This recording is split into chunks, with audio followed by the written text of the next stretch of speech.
एक bowl noodle, 1 चम्मच साखर, 1 चम्मच टोमॅटो सॉस, 1 चम्मच शेजवान सॉस,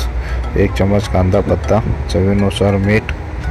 1 कांदा जुलियन लांब कापलेला, हिरवी मिरची 1 बारीक चिरलेली, 1 ते 2 शिमला मिरची लांब चिरलेल्या, टमाटर लांब चिरलेला,